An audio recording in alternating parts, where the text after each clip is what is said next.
Good evening, everyone. Welcome to Beyond the Gatekeepers. I'm happy to be here with you on this evening. I am Bishop-elect Vanessa M. Brown, and I am your host/moderator for the evening. And we are glad to be here with you on tonight. We have a great show in store for you on tonight with great guests. And we are excited about it. And so we want to go on and bring our first person to you. They are not a guest. They are with us every week. We are happy to have them always in the person of Bishop Yvette Adrian Flunder. She is the presiding prelate of the Fellowship of Affirming Ministries, as well as the senior pastor of City of Refuge, United Church of Christ in Oakland, California. Please, everyone, let us receive Bishop Flunder. Good evening, everyone. Good late afternoon and evening, everyone who is with us to be a part of this incredibly important conversation tonight.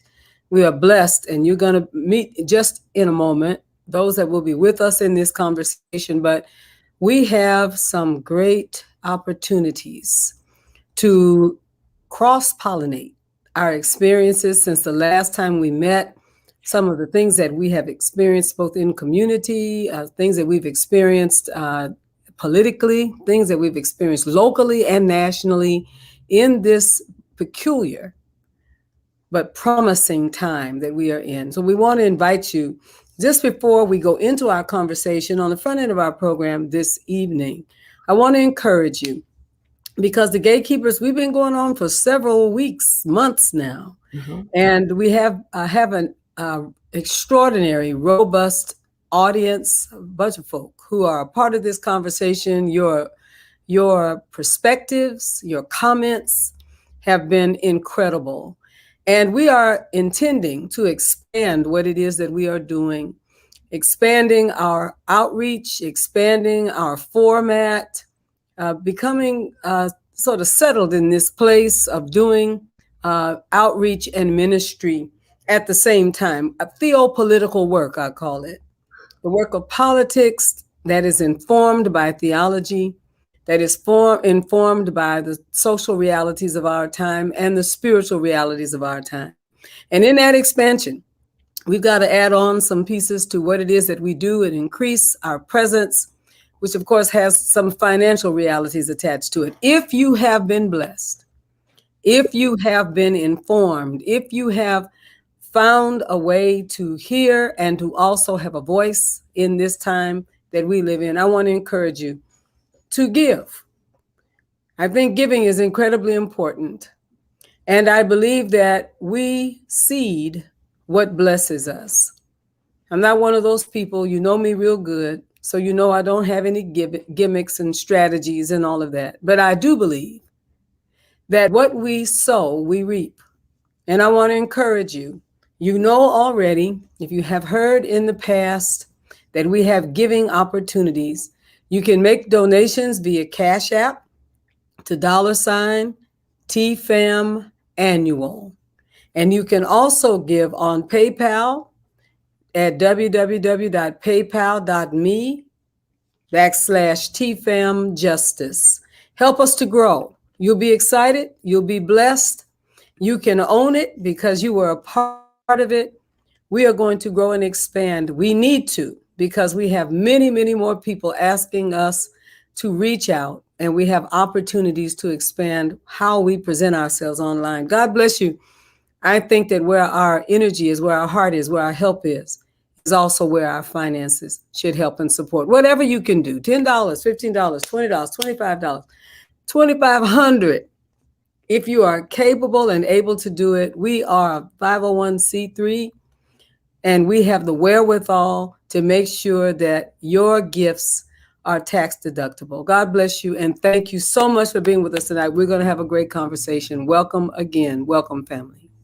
Thank you so much, Bishop Flunder. Thank you so much. Our next guest is coming to us in the person of Senator Pat Spearman from the great state of Nevada.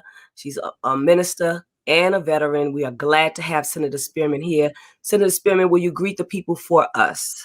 Well, thank you so much. Thank you, Bishop-elect. I am honored to be here with you and such an auspicious panel. Thank you, Bishop Flunder. I will always be grateful to Bishop Flunder because she gave me a lifeline to continue my ministry when I thought it might be over. So thank you. Let me just say to your audience that we are living not just in a precarious time, but we're living in a time where if there ever was a season to speak up and to speak out, now is the time. One of the things that I'm hoping we won't do, and that is, like we did in 2008, we got Barack Obama elected, and people went home and sat on the couch. And then in 2010, the Tea Party took over because we stayed at home. And from that moment on, I think 2014 was the last time that he had a Congress that he could work with. So now is the time not to disengage. Now is the time to put your foot on the gas and keep going. We need you. We need you. We need you. So stay engaged. Thank you so much, Senator Spearman. And also not a guest, but has been with us for quite some time in the person of Bishop Carlton D. Pearson. He's an author, progressive spiritual teacher, and thought leader. Bishop Pearson, come and greet the people for us.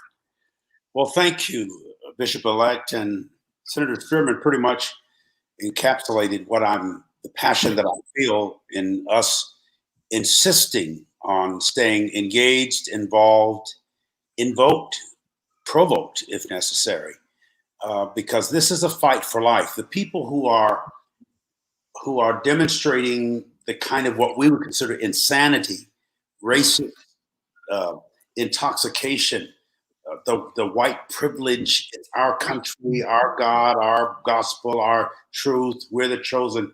That mentality is as deafening and deep as the pandemic. It's viral. And the people are willing to not only fight for their lives, they're willing to fight with their lives. Mm-hmm. They don't mind taking guns and blowing people away. That's obvious. We're too nonchalant about it. The Republicans are nonchalant about it. These people with their hate speech, and they're being legitimized, and that so many millions of people either look away or support it. Hitler did not destroy Germany by himself. All of Eastern Europe cooperated with him. Not one man could do that. The Catholic Church was duplicit or complicit, even though part of it looked away. Americans looked the other way. We knew what was going on. We didn't know it was that bad, but we knew it was bad. Same lethargic energy is on this in this country right now, with that same kind of energy of ethnic cleansing, killing the marginalized. That's why so many African Americans are not taking the vaccine. We don't trust the system anymore. We don't trust, especially now that they're telling that we are being disproportionately targeted by the disease, as if it has a choice to go after brown and colored folk or non-whites. So there's a lot of confusion out there, and we need to be a strong, stabilizing, centered voice in the public conversation, and we mustn't back down or even cool down. It's time to even heat it up a little bit more and be a little bit more confrontive and when necessary, combative. Thank you so much, Bishop Pearson. And finally, last but certainly not least, is Bishop-elect Sonya Williams. She is the senior pastor of Real Inspiration Ministries in Atlanta, Georgia. Bishop-elect Sonya, will you come and greet the people as well?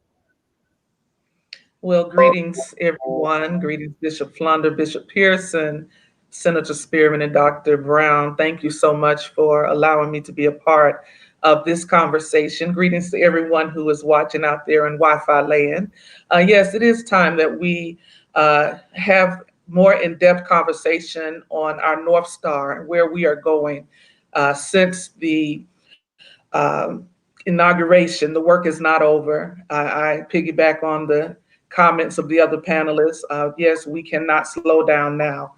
So we do need to continue to have more in-depth conversation, a plan. And we've already seen what we can accomplish when we discover our North Star and unite one with another to accomplish goals together as a people. And so we need to continue in that same vein. Living here in Atlanta, Georgia, the political climate is quite heated, and we've seen some insane, incredible acts of prejudice and racism since the election. And so we do need to have more conversation on how to navigate these turbulent times. So thank you for inviting me. Thank you so much for joining us tonight. I want to give a big shout out to our Facebook Live audience. Thank you for being with us. Thank you for sharing this particular broadcast on tonight. Thank you for giving. And want to also shout out those who are on YouTube with us. We see you and we are grateful. We have people that are on here tonight from Nigeria, from Canada, from Atlanta, from Florida, and all parts of the world. We are grateful that you are here on tonight. So we are speaking tonight. Our title tonight is The Silence is Deafening. Where is our voice? The silence is deafening. Where is our voice? And so I want to start off tonight by talking about this Congresswoman. Her name is Marjorie Taylor Greene. Marjorie Taylor Greene. I know we've all heard that name before. I know we've seen her in action. And I'm going to just talk about some of the things she said, and then I want us to comment on that. And I know questions are coming already about different things, but we're going to stay on topic, and then we'll take questions towards the end. So I want to talk about Representative Marjorie Taylor Greene, who has advocated murdering Democrats, still thinks Trump won the election, and claims that the deadly mass school shooting in Parkland, Florida was a hoax. I want to talk about her. I want to talk about Greene. She has repeatedly endorsed political violence, calling for a bullet to the head of Nancy Pelosi, and helping incite the January 6th white supremacist attack on our Capitol. And yet, the GOP is trying to sweep the insurrection under the rug and has even rewarded Greene with coveted seats on powerful committees. Let's talk about her first. Bishop Flunder. There are some words that are not proper for bishops to use at times like this, but I need to be very clear that they're definitely running through my mind. Okay, and thank God my mind and my mouth are not connected as it relates to what it is that comes to my mind. Picked it up.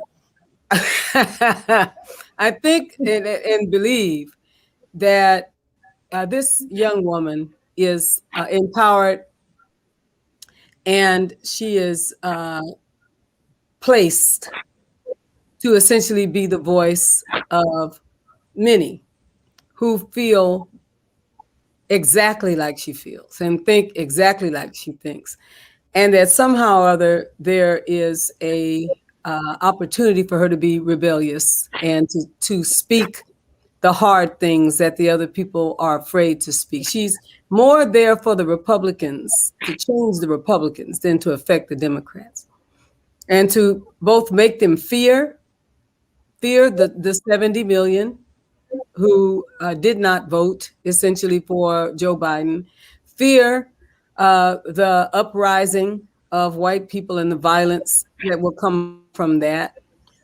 to somehow continue this conversation about, the steal, the fact that the election was stolen. But I think even more than that, to fear 22 and 24, to be afraid of what can happen, and her thinking will happen in the next election, 2 election cycles. I think that's why she was planted, essentially, to keep the aroma of what was going on leading up to the election that we just had. I think it is unfair, might I say, first of all, to you allow me to wax a little gender conscious right now, to put a woman up to this. And the reason that I say that it was wrong is because she's slight, small. It's not somebody that you would just punch in the nose, punch it. And I think that to some degree is intentional.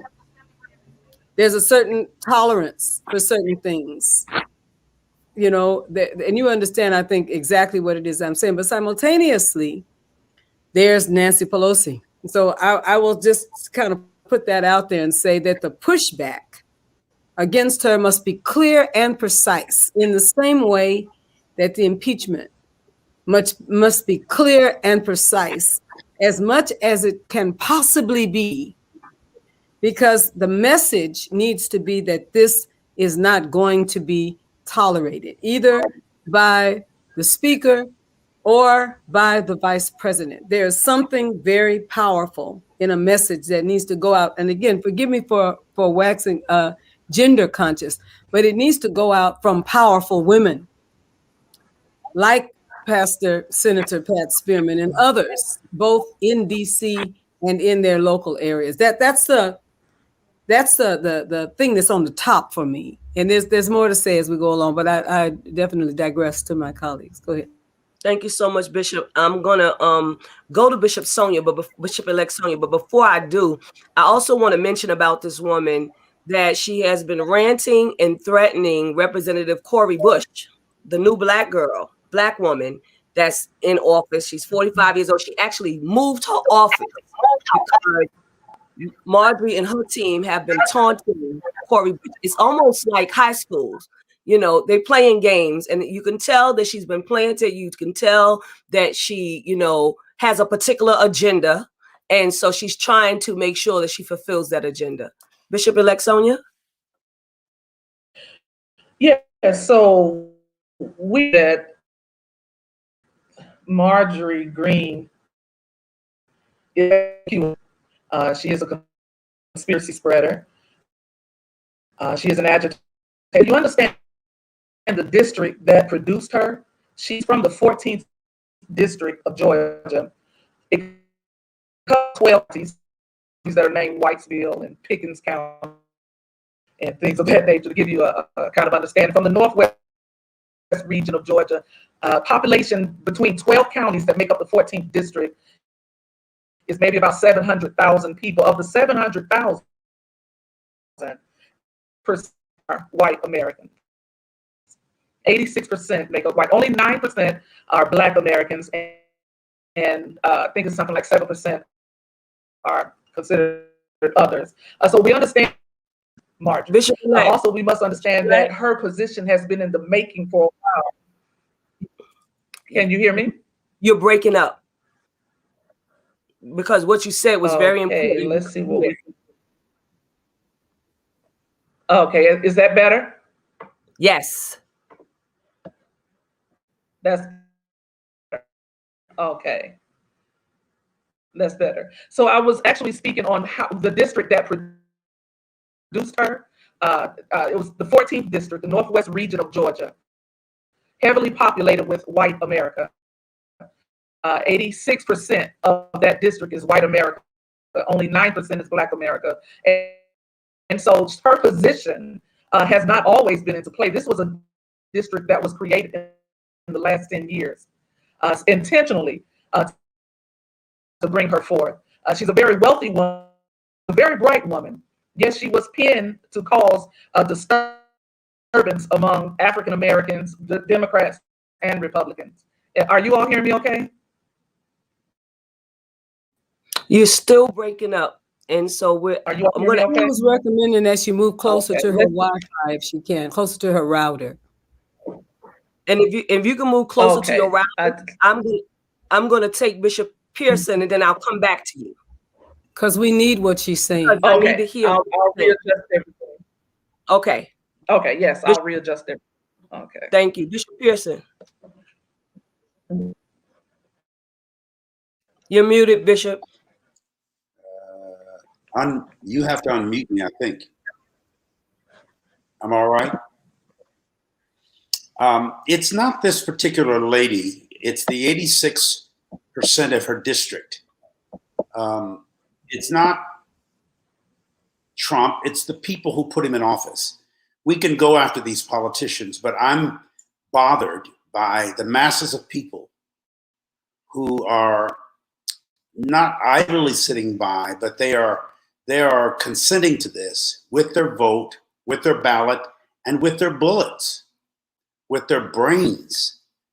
This is a defiant spirit that is very threatening. And I don't use that term often. I'm not easily threatened. I'm not feeling personally threatened. I feel like the culture itself is threatened because this is a last-ditch effort, desperate panic for a huge amount of racist controlling white people mostly who want to keep the country like they've had it for 400 years with the institutional racism solidly in place.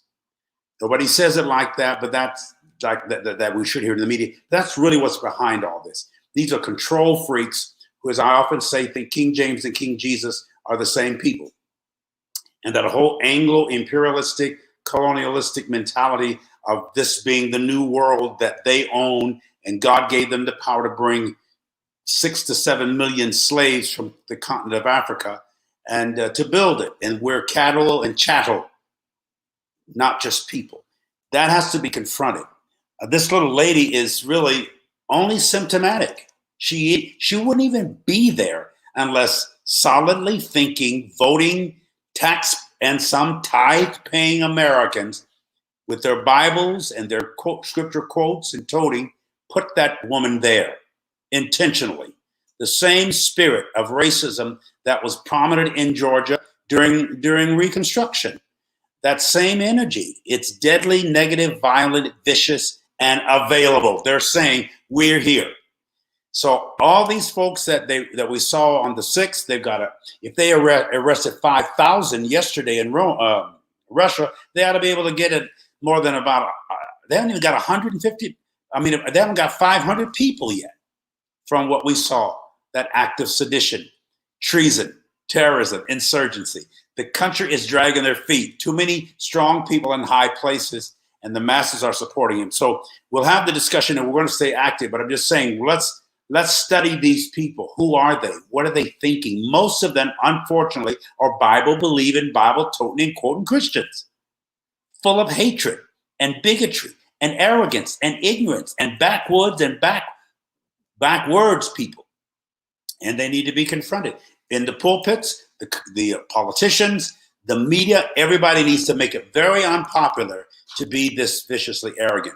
It's like being anti-Semitic. It's not popular to be anti-Semitic. It's not popular to be racist anymore. We have to be just as forceful at binding that spirit. It's like casting a devil out almost. That don't want to cut. Jesus of Nazareth. Yes, Bishop. Thank you so much. Senator Spearman. Thank you, Bishop-elect. Let me just say this, and Bishop Pearson, I'm going to start where you left off. When Jesus came down the mountain and the Father was really panicking because he kept asking the disciples, can you heal my son? Can you heal my son? The Spirit gets on him and throws him in the fire and throws him on the ground, etc. And if I remember correctly, Jesus said, come out. And the Spirit threw him on the ground and it looked like he was dead. Yeah. And so people thought, oh, well, okay, so much for your Jesus. He couldn't do anything either. And then it was the second time. And so I believe what we're seeing now is this is the second time, and you're correct. People who don't want to see change, their worldview to change, they don't want to see that. And they are fighting with their every breath, trying to hang on to it. But here's the news that I'd like to bring to those who are fighting so that their worldview won't change. It already has. It already has. And so what you're fighting is the shadow of Christmas past, if you will. Okay, and you know that it has already changed because when you begin to see members of BIPOC communities, Black, Indigenous, and people of color communities, and you see them in more and more prominent places. I'd ask everybody the next time the news hour is on, just click through all the channels and notice how many people of color are in the anchor chair. Yeah. And that says something. If you just look at everything that's happening. And so my message to the people who are trying to make sure that it doesn't happen is this. I'm committed to the change. I'm committed to diversity. I'm committed to making sure that what God intended in creation, that all of that comes to fulfillment. And I say this all the time, there ain't enough bad in you and there ain't no quit in me. So something's gonna have to give and it ain't gonna be me. So what we're seeing are those last remnants. But let me address this too, Bishop-elect. A lot of times what will happen is the Republicans and many times the media will get fixated on something and it takes our attention away from what the real deal is. And so this past weekend, while everybody was fixated on her, and every time her picture comes up on the news and every time she's mentioned, she gets more power. That gives her wind speed. And the people that are supporting her, point and say, see, she's important. So, I usually don't even try to mention her name because what we're fighting with right now, the real deal is she's there, you're right, as a distraction to take our minds and our attention away from the fact that President Biden and Vice President Harris, wow, that sounds good. Can I say that again? President Biden and Vice President Harris are fighting for people who need money to eat. My inbox is full of people asking me, can you help me get my unemployment check? One lady sent me an email and then she called me. She said, I may not get my unemployment, but can you please tell me how I can get some food for my family? I'm the mother of 3. Just tell me how I can get food for my family. So they're fighting, trying to keep this worldview that is already gone. It's already gone. But what I'd like to suggest that we do is, number one, even that 9% that's in her district, if that 9% decides, oh, hell no, we ain't gonna take this no more, and they get out and vote and they talk to people, they can change hearts and minds. And that 9%, when you got what it takes, it don't take much. So that 9% could get it. But the other piece is, I'm waiting for us to change the conversation from what the Republicans say. They keep fixing. Republicans say it's too much. It's too much. They want to give. President Biden wants $2,000. They just want to give $1,400. But let me put this out here, and I'm just going to sit it there for a minute. So the main people in Congress who are fighting against giving people who lost their jobs and who are suffering through no fault of their own. The people who are fussing and fighting and trying to make sure they don't get $2,000 a month. Keep that figure in mind, $2,000. That's just 3 zeros, okay? $2,000 a month. Those same people, their base salary in Congress is $184,000 a year. That's $14,000 a month. That's more than $3,600 a week. I'm waiting for someone in the news to ask them, so how much of that $14,000 per month have you given up in the last 10 months? And all we're just talking about their Senate or their congressional salary. That's all. So once we finish with the people over here are crazy making, let's come on back over here and look at why they sent her out there. You know, if you stop and you think about it, and this is the genius of the dump man. What's his name? Yeah, the guy, that other guy. This is a genius, because as soon as things began to happen when he was in office, he would always say and or do something crazy, and it would shut down whatever the positive was, and it would pick up on that. If you go back and you look at the news coverage in 2016, and you see that, you know, it was 5 times the amount of coverage for him as it was for Hillary Clinton. You know, he didn't have to do anything in terms of spending money to get airtime, because all he did was just say something stupid and they would talk about it for the last 3 days. So yes, she is a distraction. She is a distraction. Let me say this and then I'll stop. I posted something on Facebook, I think it was maybe about a week ago, and I think it's worth people remembering. I learned today that a very good friend of ours had passed away, and he passed away on Monday, and I didn't know it. We had a sergeant of arms here in the Nevada legislature who passed away to complications of COVID. We're going to miss them, but here's what I want people to understand. Your resume is what you write about you. Your obituary is what others write about you that you can't change. Your resume is what you write about you. Your obituary is what others write about you, and you cannot change that. And so there will be a day of reckoning. There will be a day of reckoning. And I hope I didn't get too far off topic, but I want $184,000 a year, $14,000 a month, more than $3,600 a week. Let that sit with you for a while. That's good, Senator Spearman. Thank you so much. Bishop-elect Sonya.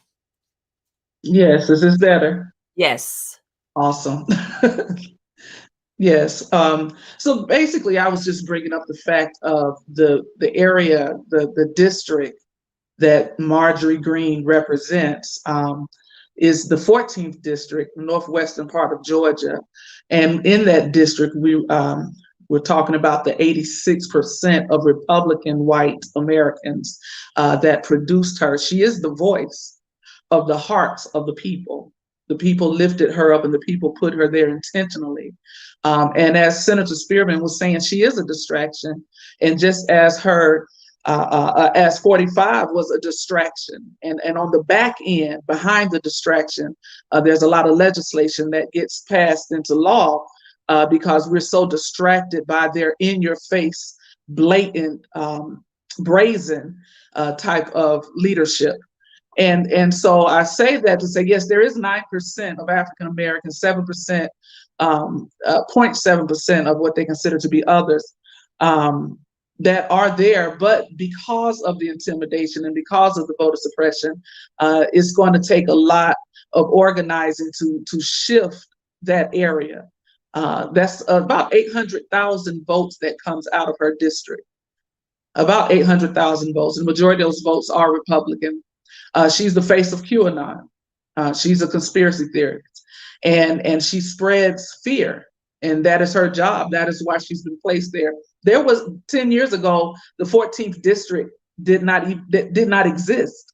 This is something that they have created and put into play for such a time as this. They've been planning this since President Barack Obama was in office. That got the wheels going for that district in that area.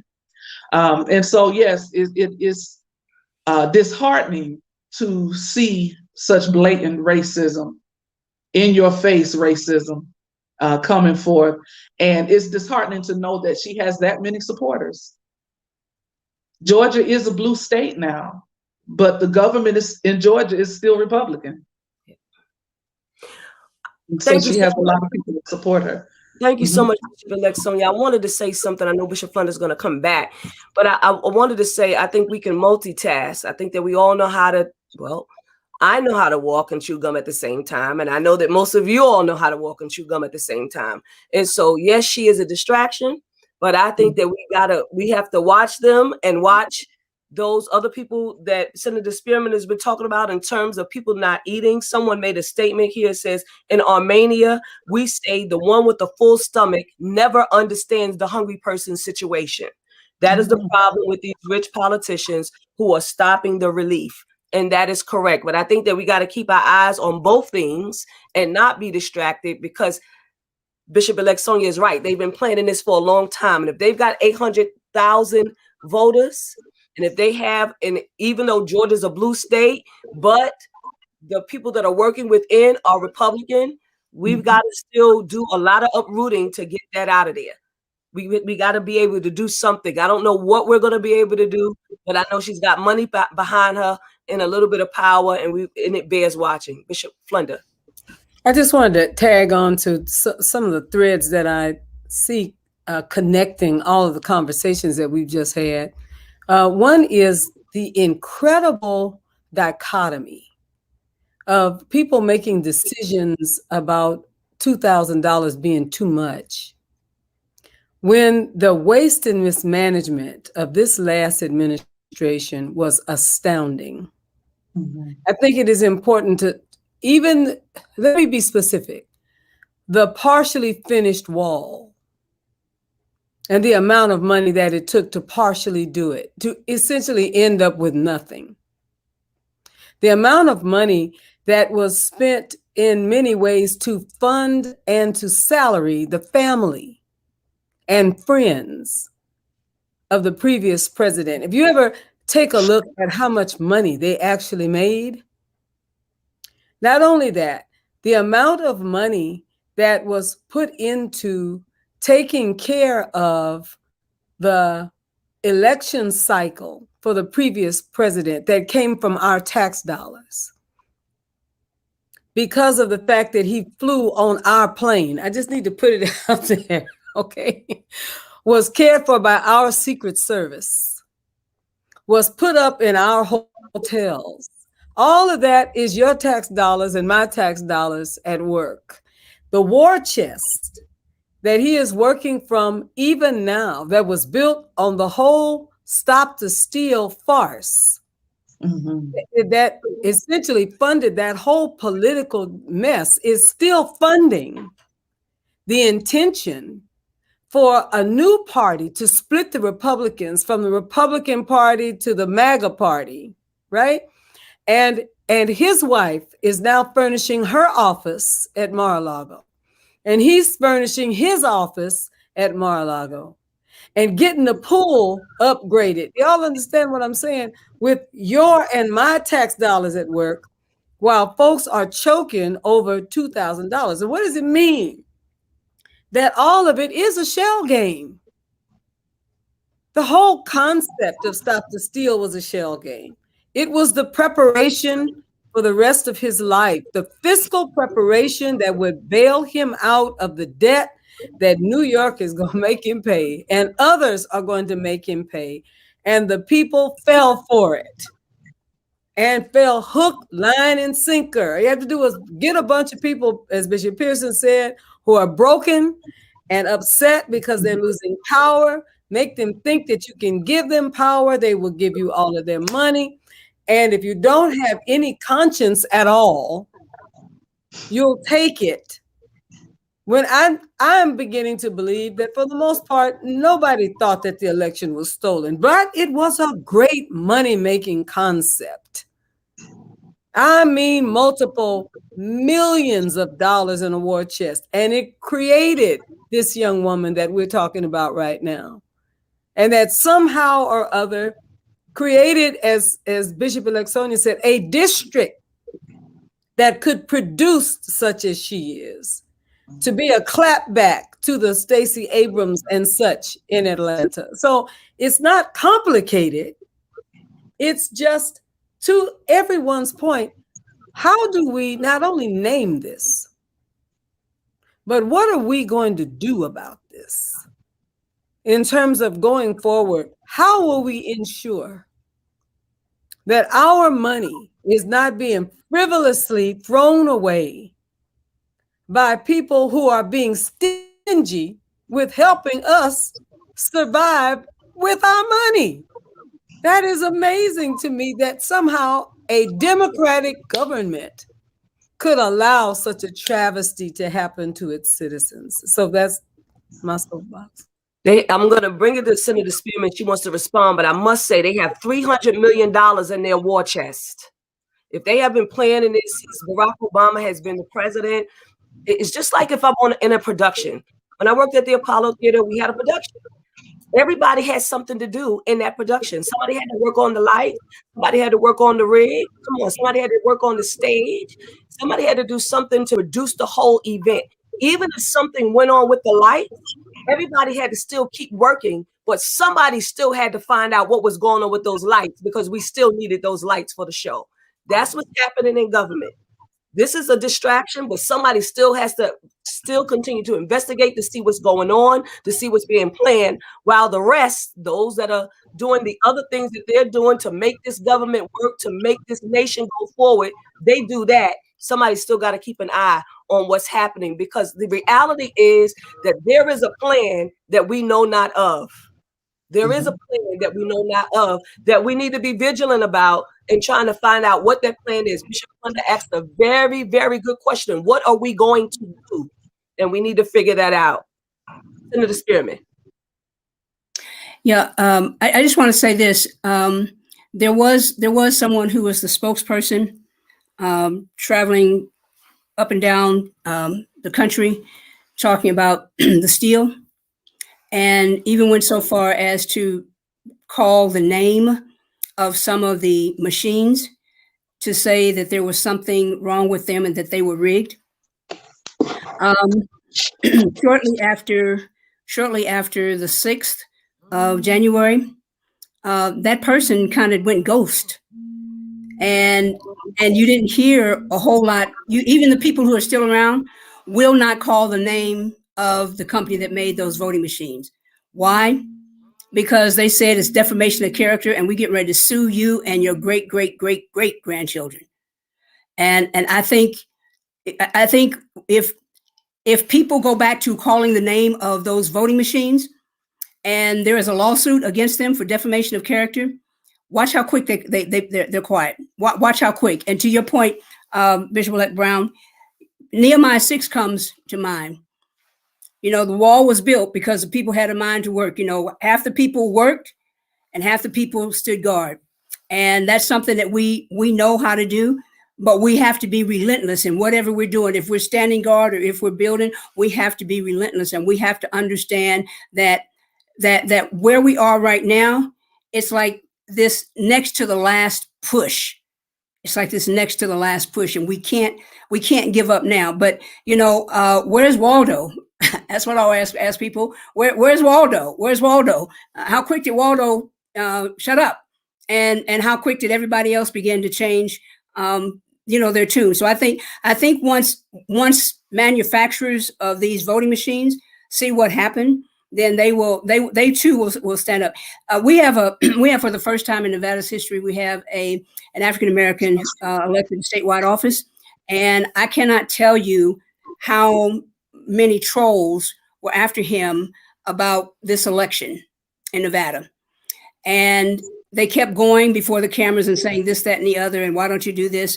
And A.G. Ford shut them down once and for all, said, meet me here, bring your evidence, and we'll go on camera and we'll look at your evidence. Crickets.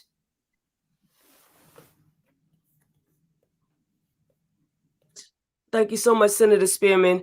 That's a very important point.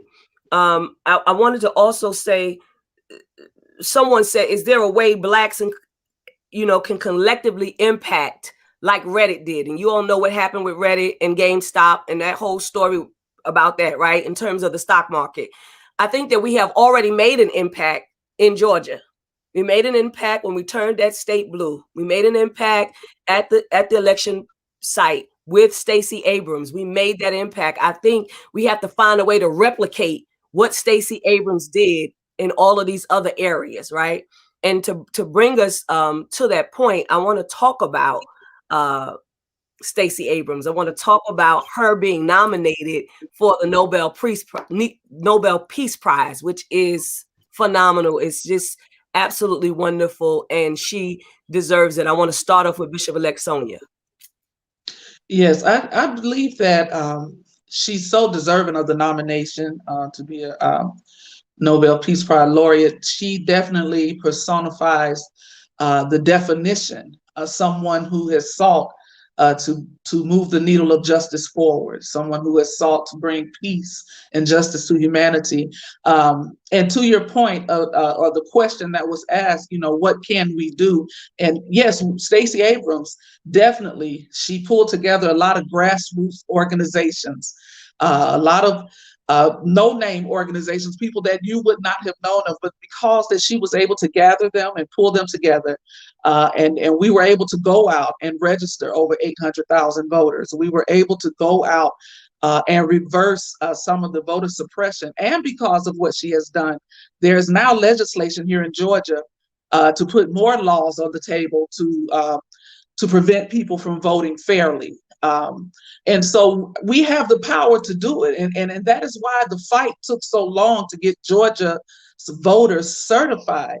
Stacey has done a wonderful job. Leader Abrams has done a wonderful job in combating a lot of the voter suppression. She certainly deserves the Nobel Peace Prize. I didn't mean to get off topic, but my wheels are just turning. I just want everyone to know that we have already shown the country that we can do it. The reason it took so long to get those votes certified here in Georgia is because Georgia is the heartbeat of Dixie.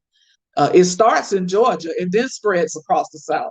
And so they needed to hold on to Georgia and keep it red because they didn't want to put ideas in other states' heads that what can be accomplished. So I'm kind of on two subjects at one time, but yes, it's what she has done as a result of what was stolen and taken away from her is well deserving of this Nobel Peace Prize. Indeed, Bishop-elect Sonya, the seed has already been planted, and I believe it's going to germinate into some of those other states that desperately need to turn blue. Bishop Carlton Pearson. People have made fun of the angry black woman syndrome for years. Even we black men have done that. But it was the angry black woman who saved her husband's life, or her son's life, or her child's life during times of slavery. Nobody talks about this, and history doesn't write it, but there are a lot of Harriet Tubman type women who were fearless and faithful, who knew how to use a ballot and a bullet. Harriet would pray and fast and use that gun. It was tough. Stacey Abrams is an elegant, articulate, angry black woman, but she's showing the anger as an energy that can change an entire color and consciousness of a state. Senator Spearman made reference to the fact that it's pretty much a done deal. We've won this battle. This is the last ditch effort, as I alluded to earlier, of the people who know they're defeated. Humpty Dumpty sat on his wall. Humpty Dumpty had a great fall. All the king's horses and none of the king's men is going to be able to put his tail back together again. That's done. Conservative, arrogant, right-wing, ultra-conservative folk will never run or ruin our country again. This is their last-ditch effort. It's like the demons screaming the loudest just before it comes out in the days when I would literally straddle a human being. And the saints would be praying. We'd be pleading the blood of Jesus and all that stuff that Paula White was trying to do, getting some black angels and South American angels to come, but Trump's wall wouldn't let them get through, I guess. We're now dealing with a divine feminine energy that is so masculine and so powerful and so authoritative and so matriarchal. It has incubated and pushed out a new America right in front of us, a new Georgia right in front of us. That little group and that little woman that's up there fussing and fighting, that's their death gargle. Is that what you call it? Death, whatever. They're dying. We pretty much lost them. So we're all good. Let's just ride it out, walk it out, remain active, engaged, involved, speak up, speak out, speak on.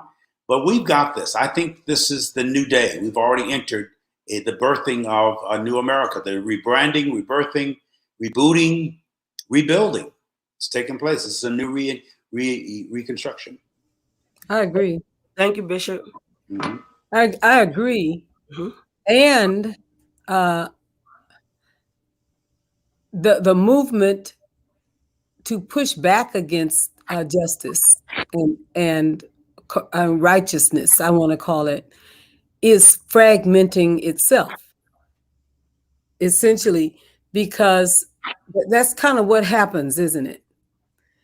When all of a sudden, when people do things for evil, they start to fragment with who's on first, or whose conspiracy theory is the best, or who has the most power, and it turns on itself in interesting ways. And I see that happening. I see the Proud Boys and QAnon and radical Republicans and the gun lobby and several, that they are now biting and devouring in many ways each other. And part of the reality is the absence of loyalty. And frankly, I don't blame the brother with the horns on. When that brother, the QAnon fella, what's his name? QAnon priest, the QAnon priest. He's the shaman or something. I don't know. The shaman. He gave Donald Trump one opportunity to keep him, and that was to pardon him. He gave him an opportunity. Essentially, I'll stay with you and I'm gonna support you and get my people to support you, but you're gonna have to pardon me. He got himself an attorney. He laid it out there. Donald Trump said, hell to the no, as the young people say. He was not gonna pardon him. First of all, he didn't have any money to give him. So he was not gonna pardon him. He came back and said, well, I got something for you. I'm gonna testify against you. That's what I'm going to do so that I can free myself. Because I may look like I've lost my mind with my tattoos in my own mind, but I ain't trying to go to jail for you. See, so I think at the end of the day, there's a fragmentation to what everyone has said in the powerful ways that you said it. Things are splitting and going in different directions because the thing that pulled them together, come on now, was this common need for supremacy and superiority. And they felt like he would take them where each of them in their different camps wanted to go. What he did was he dropped them like a hot potato. The only thing he really held on to was the money. That's it. He held on to the money. He used them. He used them. He used them. He used them. And they let themselves be used. And now they are fighting each other. It is amazing to me. So I'm with you. I think that the war, this is not the way to win, but there's a teaching there. I think that those people who are pulling for justice will also have to be mindful, because as soon as people who are pulling for justice get in power, people start creating camps. And you all know exactly what I'm saying. Mm-hmm. You know exactly what it is that I'm saying. It doesn't take long before people who seem like they were coming together around a common need and desire start to fragment. I'm more justice than you are. I'm bluer than you. Mm-hmm. There is that danger that lies ahead of us as well. Yeah. Bishop, can I say something? That Bishop Flunder, you are absolutely, positively correct. I want to address the front end of the question, though. What can we do? I say keep registering people to vote. And as Bishop-elect Sonya said, in that county where, it looks like there's more people there, whoever moves into that county needs to get registered to vote. all over the country, register to vote. In Kentucky, make sure you're registering to vote because they pay attention to that. They're counting on us now saying, oof, wow, glad that's over. And then going back to sit down. But we have to remember this, that the lie that we were told that our vote didn't matter was so that we would buy into that and thinking that our vote didn't matter. And now that we see our vote matters, we have to continue. We have to continue. And I always suggest people, if you can, at every service, midweek or Sunday or whenever you're meeting with your people, ask folks, are you registered to vote? Make sure that because one of the things that happens if someone calls me and asks me for something, if I were like some people, I could go to the voter rolls and see if they voted or not. Some people base whether or not they're going to help somebody on whether they voted or not. Here's the thing. They're not afraid of us marching. They're not afraid of us yelling. They are afraid of us voting. That's why the Georgia State Legislature is doing what they're doing now. If you want an absentee ballot, you have to submit your ID, a picture ID when you request it, and when you send it in, you have to. And so what it really is doing is for anybody who doesn't have a printer or doesn't have a way to get duplicate copies of that, they're saying that you can't vote. Well, here's the challenge that I say to all the churches and all the community organization. Set you up a Xerox machine or a copy machine or something, and have people coming in, Monday, Wednesday, and Friday. Come on and bring your grandmama's ID card or your mother's ID card, whatever, and let's make it happen. The second thing I want to say is, I think that there is part of the irony of all of this, and if you think back to Convocation 2019, God, it seems like it was 40 years ago, huh? 2019, everyone that brought the message, every preacher, pastor, bishop that brought the message basically said the same thing, that God was getting ready to turn it upside down, inside out. And that's exactly what has happened. Wouldn't you like to be a fly on the wall in the conversation between the current governor of Georgia and the Secretary of State of Georgia? Because we have to remember, he stood up this time, but the Secretary of State was the one that put a lot of those things in place, a lot of those barriers in place before this election. So just because, I always tell people, even a stop clock is right twice a day. So he did the right thing this time, but don't forget what he's been trying to do. If you could be a fly on the wall and listen to that conversation, I think this is where Romans 8:28 comes in. If they had only known that denying Stacey Abrams the governorship was going to turn Georgia blue, she would have won by 51%. Hello, somebody. Can I get an amen in here?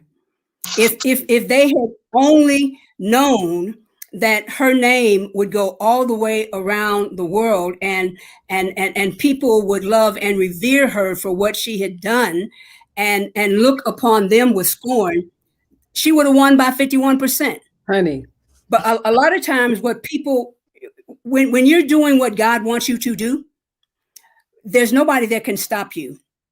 And when she wins the Nobel Peace Prize, you know what that's going to mean? That's going to mean they didn't learn the first time with Dr. King. That means that, they forgot the lesson with Dr. King. Okay, because, Dr. King was basically doing the same thing that Leader Abrams was doing, but in a different way. And so that will be two people in Georgia who they tried to shut down, but God lifted up. If they had only known that giving Stacey Abrams free time to organize and to get people registered to vote, because see, if she was governor, she wouldn't have had that kind of time. She would have been tied up with the Republican legislature in Georgia. If they had only known. And sometimes, if I had their telephone number, if I could do a Zoom call or video call with them, I'd like to just do a call and say, how's that working out for you now? How's that working out? Right. Because God elevated her. God elevated her, and there's nothing they can do about it. Not one thing. You're right. They It actually messed up the whole Congress. It messed up the whole Congress. They actually have a campaign out to stop Stacey Abrams. Stop Stacey. I was just getting ready to bring that point up. Everywhere, but it's not going to happen. There's nothing they can do, and that's a good thing. Mm-hmm. Now let us move to Bishop Pearson. Are you saying something? Yeah, I was just going to say the other good thing about this that we don't want to ignore it is dogs growl and show their teeth when they're threatened. Yes. These people are profoundly threatened. Most of them actually believed the election had been stolen from them. Now, for hundreds of years, we have been silent compared to their noise about things being stolen from us, from dignity, education, a right to work, a right to vote, a right to be. But that group now knows what it is to feel victimized, whether they were or not. They really weren't, but they felt victimized. They felt cheated. They felt discriminated against. They felt suppressed.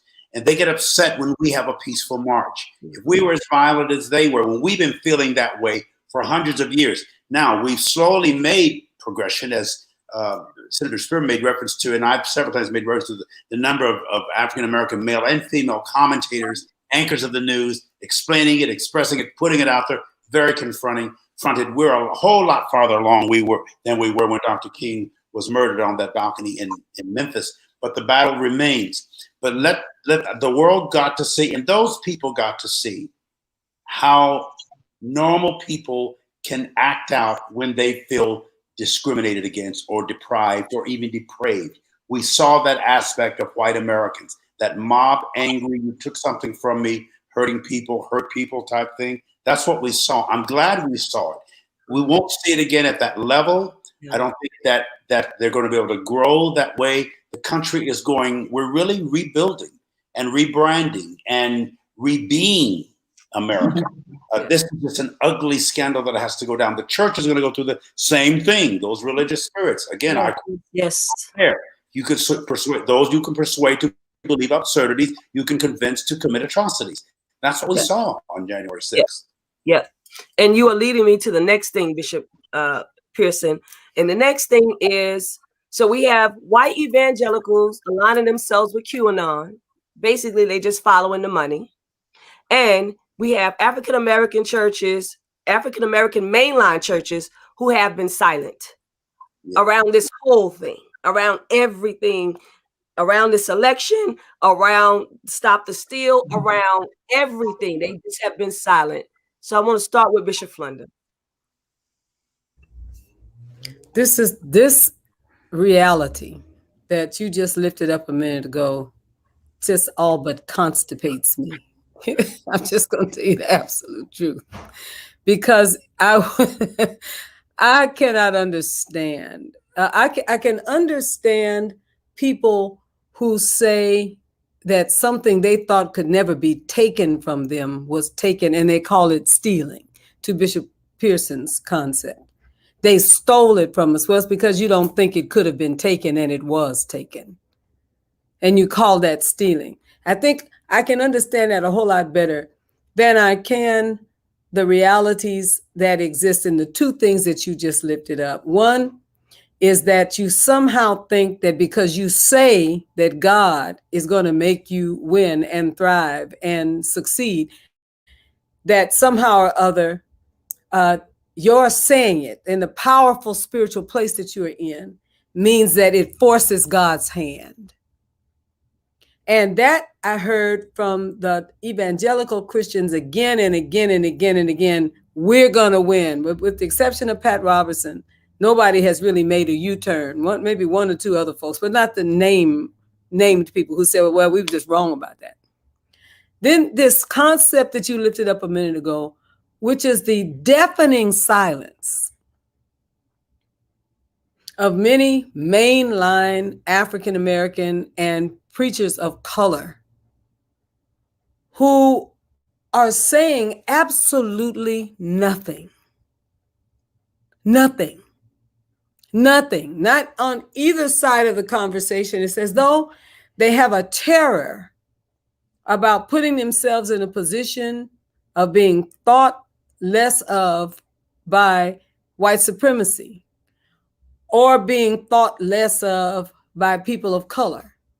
So they get on the fence And I want to say that sitting on a picket fence is very uncomfortable.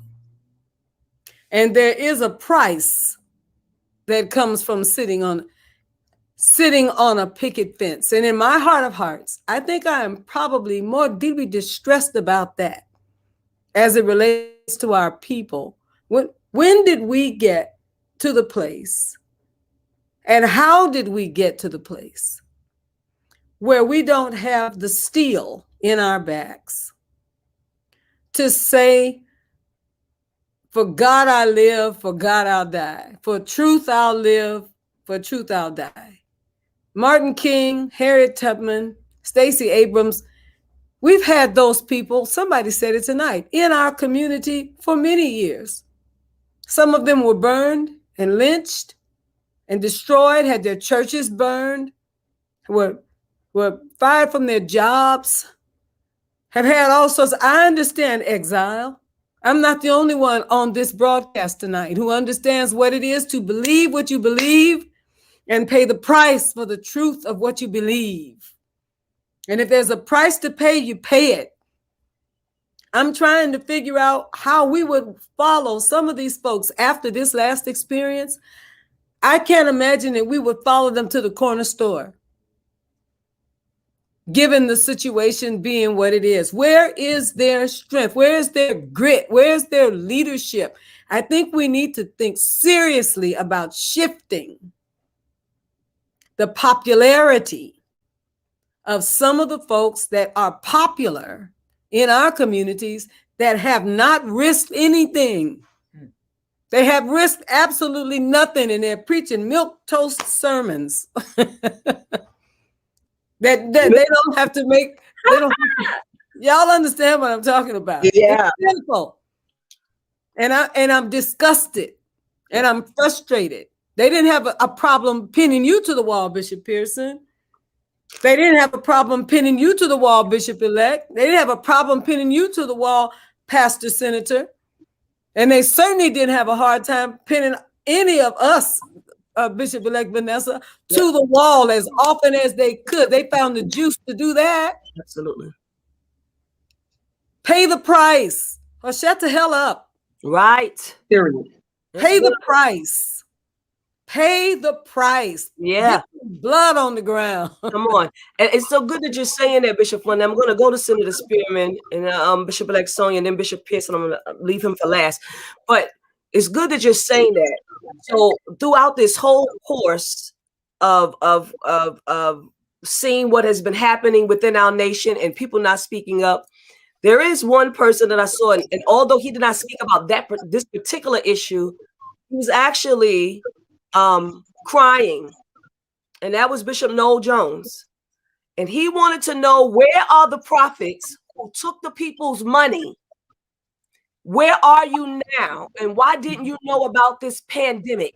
Why is it that you did not speak about this pandemic, that you did not know, you did not prophesy about it, you did not warn us, but you still yet took our people's money?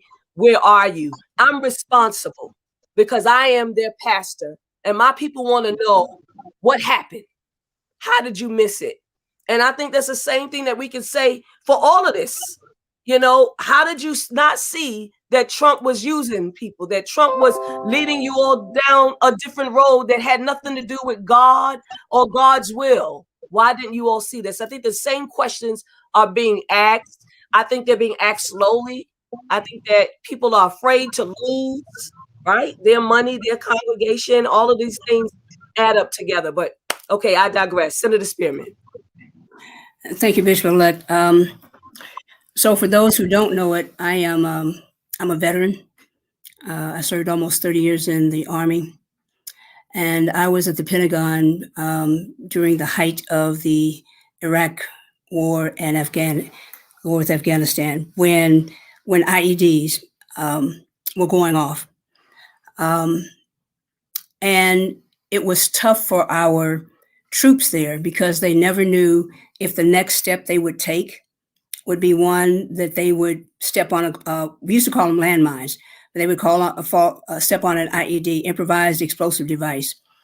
And if you stepped on one, or if your vehicle ran over one, Usually the only thing was left, looked more like a tomato with ketchup and mustard smashed together in, a Glad bag.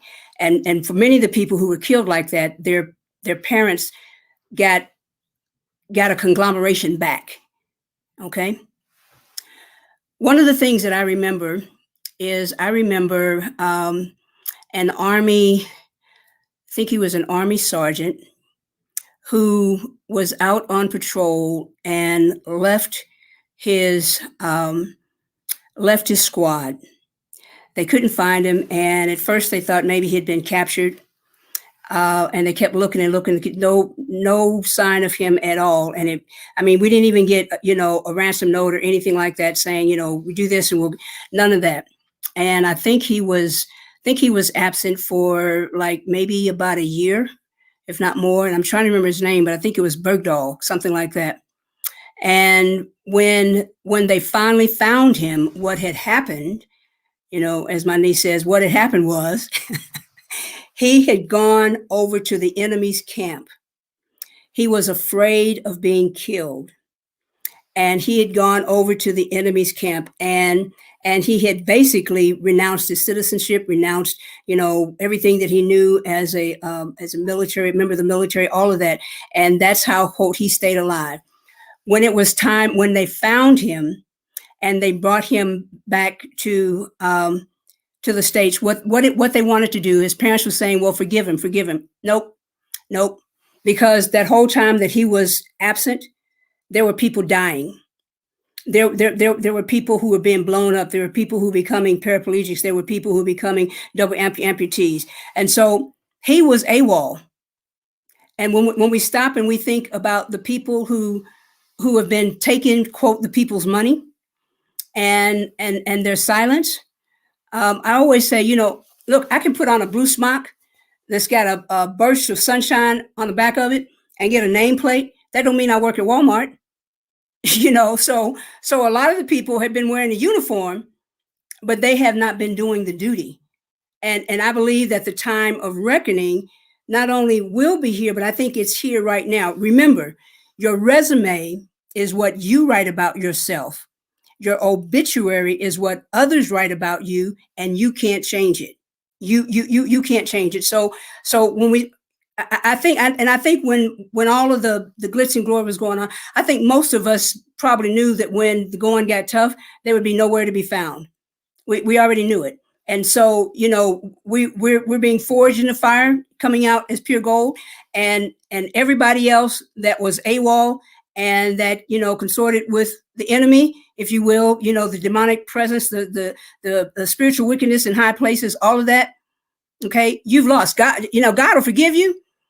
I'm still trying to get saved on that one. Okay. I'm still trying to get saved on that one. Thank you, Senator Spearman. Bishop Pearson. The Bible says there's a time for everything. There is a time to be angry. There is a time to be provoked. And there is, even if you're provoked for wrong reasons or you're misguided, the idea of pedophiles and the conspiracy theories of QAnon and occultic events occurring in Hollywood and New York and DC, we've heard that stuff for years, and I'm sure a little of it happens in the UN. But to demonize the whole culture to this extent, where millions of people feel like the devil has taken over their country and Satan is ruling America through progressives, they've exaggerated and overemphasized and magnified and amplified something really that is erroneous. We need to confront the drama of people believing lies, bold-faced, and lies that we have believed about ourselves or about our God or about our country, about our good and about evil. I think we're being forced to rethink everything because this whole recent event is about a man who is a pathological liar who ruled and reigned like a dictator for 4 years and messed this country up. Now, we can get it back together. It's going to take some time, but we had to. America got sick and nauseous enough to vomit up what we saw January 6th and what we're seeing in the Congress, not only in Ms. Green, but in that whole GOP. This is vomit. This is what this culture has regurgitated. And if we go back to it, as Scripture refers to us like a dog going back to his vomit. We're not going to do that, but we have to smell the vomit, see the slime. It's like a boil has been lanced, and the putrid smell of the mucus that was in it is all over the country. It's very awkward right now, very uncomfortable, very clumsy, slippery, slimy, slithering. But we're going to get through it. There's sewage all over. The sewage in this country has backed up. And that's what we're seeing in the vitriol, in the violence, in the racism, the misogyny, the mistreatment and the inequities. That's all the sludge and talking about draining the swamp. We're seeing it now. So we have to sort through it, walk through it, navigate, negotiate it, hold our nose, clench our tongues, and wait till the cleansing comes.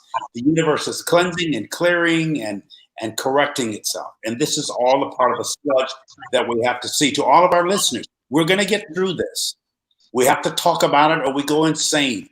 We have to have these discussions week after week and ventilate or vent our pain and get it out there. But it's not going to last always. This is just a temporary dissolution and demolition.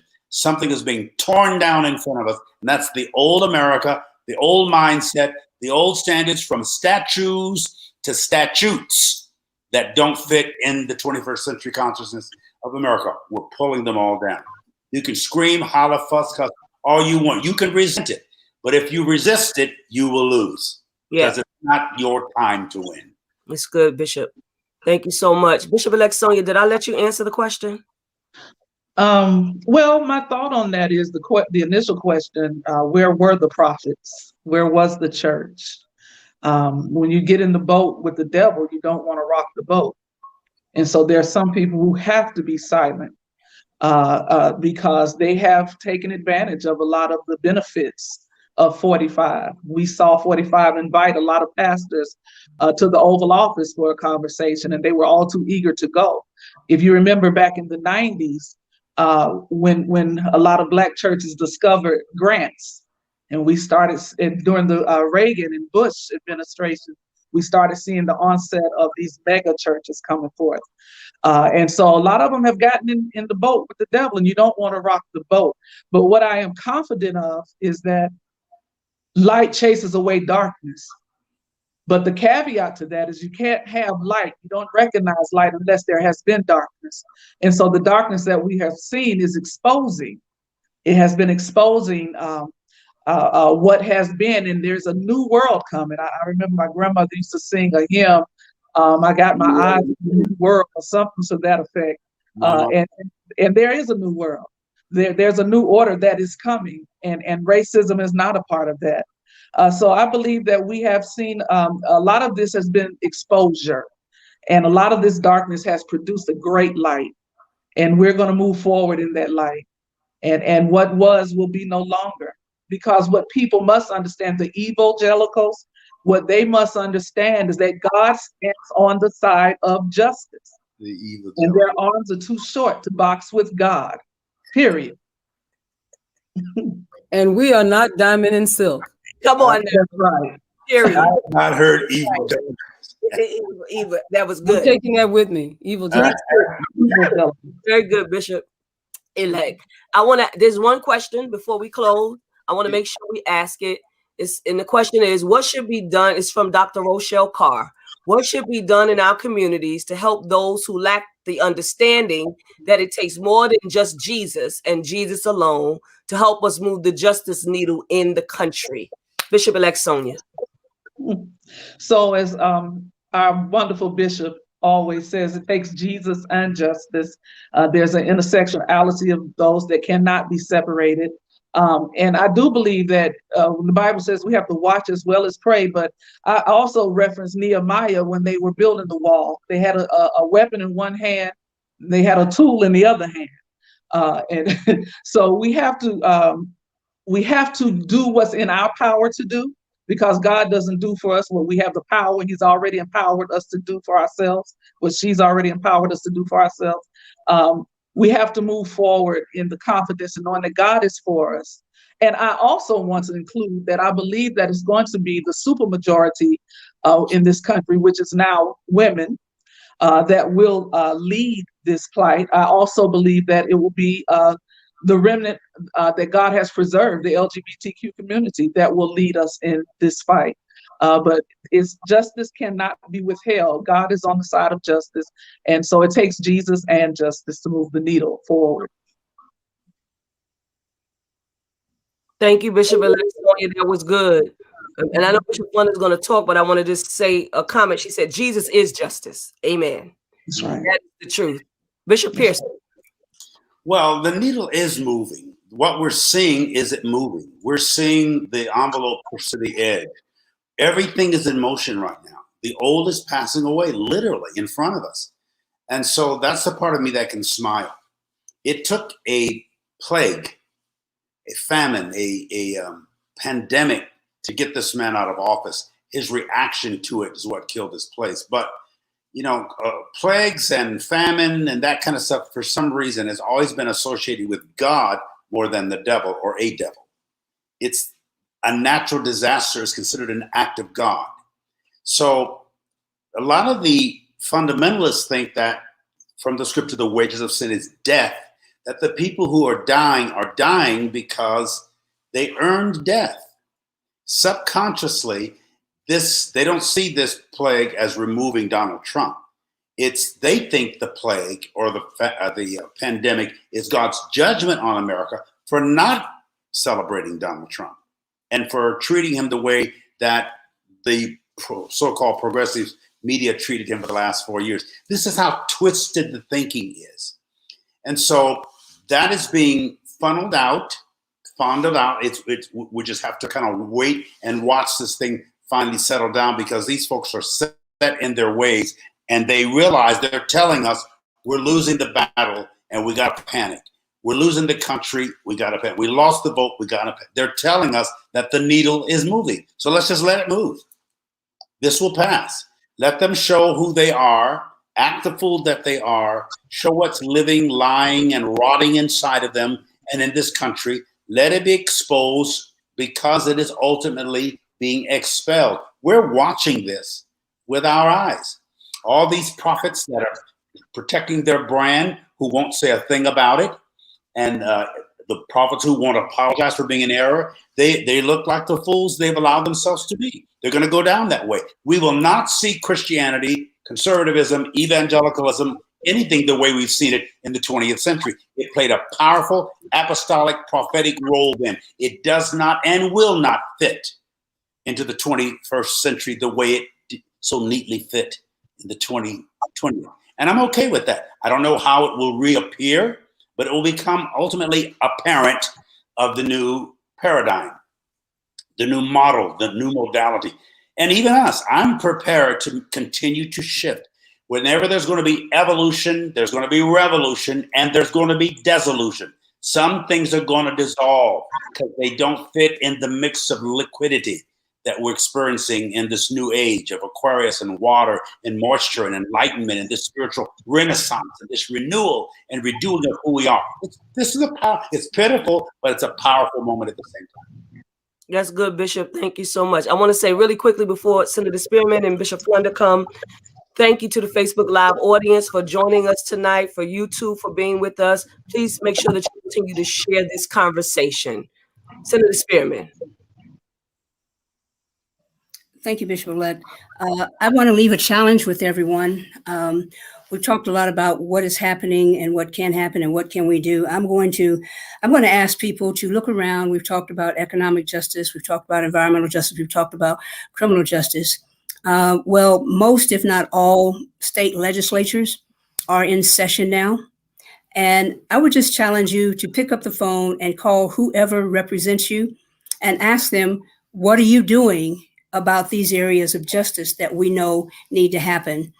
back in July at one of our special sessions, I bought a bill where once we passed it, Nevada declared that racism is a public health crisis.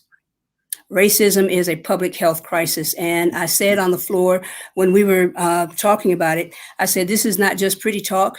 I want us to use this in the coming session to begin to deconstruct some of the things that have held people back. So here are a couple of things that I'm doing. And if it will help and you can give these ideas to the people who represent you, please do it. Please do it.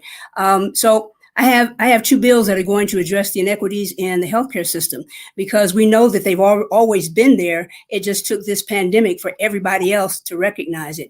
And the inequities in the healthcare system are not just about how we get taken care of, but the inequities in the healthcare system are also about training people from our communities so that we can raise up our own doctors and nurses and statisticians and that sort of thing. The other thing is I have a couple of bills that are dealing with clean energy. And make no mistake about it, clean and renewable energy, that's a buzzword now. But do you know that that can bring jobs to our communities? And what it also can do is it can help clean the air in the communities that are suffering the most. It's our communities that are closest to the interstate that are breathing all of the fumes. So I've got a couple of bills that are going to address economic and environmental justice. So call people who represent you and ask them, what are you doing?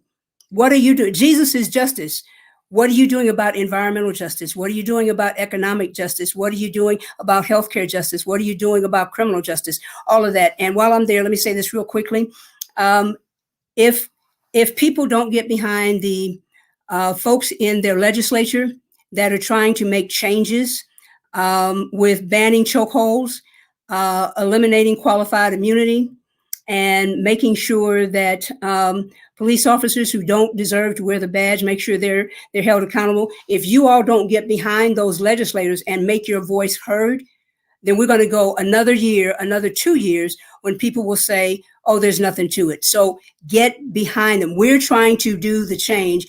And as I say to people all the time, we know what's right to do. But what I need activists to do is make us do it. Make us do it. Very good, Senator Spearman. Thank you so much for your time and for being with us on tonight. I wanted to make sure I said that. Bishop Flunder, you're the last voice tonight. I'm so happy to be in the company of these wise and spiritual and thoughtful and proven leaders, all of you, all four of you, in so many ways. I think that obsolescence is painful to the haughty. And I have seen that happen with people who are come of a certain age and think that there are some things that they still can do and they can't, but they won't ask for help. People whose ideas and concepts no longer work, but they insist on continuing them. I think that the only thing that helps to fight obsolescence is humility. And understanding that there are young voices, there are fresh voices, there are new ways, there are new processes that are always available to us. If we'll open our hearts and minds and not be stuck. Nothing's worse than an angry old person who can no longer do what they used to do and be who they used to be. And they are vitriolic about anything else that comes along. I think the same way in many ways about religion and faith and what is happening in our nation. Bishop Pearson and others, you are spot on. There is a change. We didn't create it. Our God, the divine, has called it into being, just like we were at one time the shift and change for those that preceded us. What we'll have to do is learn the blessing of a relay race. And when the time comes and the baton needs to be passed, then thank God that somebody can run with it to the what's next. There is a what's next. What we are holding on to is very much like holding on. Let me just put this vision in your mind. holding on to a person who has passed away, when in fact they ought to be buried, and you have them sitting up in your living room. It won't be but a little while before that house becomes extraordinarily uncomfortable to live in. The flies, the gnats, anybody understand me? It will become extremely uncomfortable to live in, and the aroma will get on you and it'll go with you everywhere you go. I think it is time for us to understand what God is saying in this point in time, where obsolescence does exist.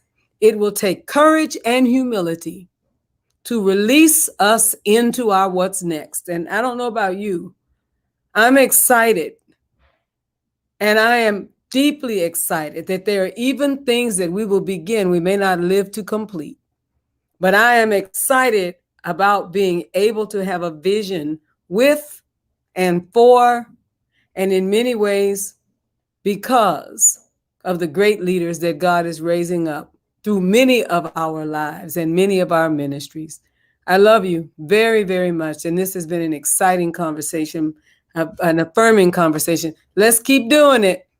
And I want to say again to our folks who are listening, I want to encourage you to seed into what it is that we are doing. You're going to be thrilled and surprised at the ways in which God is going to use the gatekeepers, the way we will homogenize in many ways with our elected officials, as we have tonight with pastors, with the incredible group of people that Bishop Pearson speaks to. We got a conference coming, Bishop. I can feel it in my spirit. Yes. We got a conference coming to bring all of these thoughts and minds together in the same place. Seed into it now. The Spirit of God is speaking to you like God speaks to me about my giving. I have learned God speaks to me about my giving. Yeah. I want to encourage you. This is good, fertile ground for you to seed into. Eyes have not seen, neither ears heard, neither has it fully entered into our imagination the things that God has prepared for those that know and love and serve the God of the now. God bless you is my prayer. Amen. Thank you so much, all of our panelists. Thank you, Bishop Pearson, Spearman, Bishop-elect Sonya, and certainly the Bishop Flunder. We are so happy that you are here with us. We thank our Facebook Live audience and to our YouTube Live audience for being with us on tonight. And we ask that you join us on next week. We have a few announcements to give you. And so we welcome you to patronize the business of Nubian Flunder. She's the LAC founder of this particular company, the Healing Place Apothecary, and she's the daughter of our presiding bishop, Bishop Flunder. Please go to her website at www.thehealingplaceapothecary.com. That's www.thpapothecary.com, thehealingplaceapothecary.com. Wonderful products for your skin, wonderful knowledge of so many different things. You can ask her questions. You can support by purchasing a lot of these products. I have the rose water, I have the daily greens, and I have the black soap, and it works wonders. So hopefully you can do her a favor and patronize and do yourself a favor, because it's going to make you look good. Remote productions. Okay, Kara Solutions. Focus on your passion. Let Kara handle the rest. Remote production and video conferencing administrator and tech support. Let Kara do the heavy lifting so that you can focus on your event. She does custom branding, promo graphics, overlays, intro, outro videos, presentations. She also does show development, planning, guest engagement, etc., training, Zoom, StreamYard, Restream, and more. And for more information on her wide range of services, please go to www.kara-solutions.com. If you have an idea for a live show but not sure how to get it started, she can help you develop a strategy for your broadcast from conception to execution. Please email Sue at kara-solutions.com today for a free consultation. Advertise, please advertise with Beyond the Gatekeepers. You can get more information about that by going to our email and emailing us at beyondthegatekeepersshow@gmail.com. Last but not least, Bishop Flunder has already asked, and so we just want to say again, please support our broadcast by sending a donation via Cash App to $TFAM Annual or PayPal, and you can go to www.paypal.me/TFAM Justice. Our credits tonight: Get Up, Stand Up, instrumental in the style of Bob Marley, the hit beat makers. Thank you for joining us tonight on Beyond the Gatekeepers. We love you. We say God bless you. We see you next week.